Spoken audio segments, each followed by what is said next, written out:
Hi guys, good morning. So may tanggap tayo dito na Epson L3110 series. So ang issue nito guys is hindi nagpa-power on, no? Yan mga ka-pro. Hindi siya nagpa-power on. So ang first natin gagawin dito is reset the power. So paano natin i-reset yung power? Masaksak yan. So hindi po talaga siya nag-on. Ito nang gawin natin. So, ang gagawin po natin dyan first is i-reset ang power. Paano nga ba natin gagawin yun? So, i-unplug lang po natin to dito. Yan.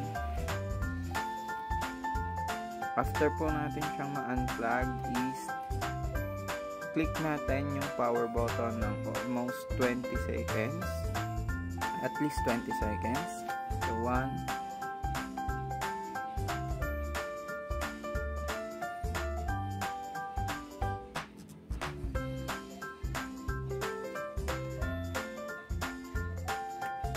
so, after natin i-click yung power button ng 20 seconds, guys, try naman natin siyang i-power on kung gagana siya.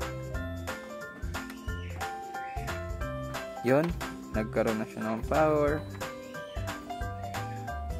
So, yun. Okay na ulit yung printer niya. Nag-power on na. So, sa mga nakaka-experience ng ganito, yun lang po muna yung una yung gagawin. At kung sakaling hindi naman siya nakuha sa reset the power, ang mangyayari po doon is ilapit nyo na sa mga, kung may kakilala kayong tech, service center, or magpa home service na po kayo. Wag po kayong magdi-DIY, lalo na kung wala talaga kayong idea about printers, kasi ang mangyayari po magkakaroon palalo tuloy ng problema or baka magkaroon pa ng mas malalang problema ang printer pag kayo mismo ang gumawa. So mas maigi pa rin talagang ipacheck natin sa mga technicians na nakakaalam. So yun lang, thank you so much.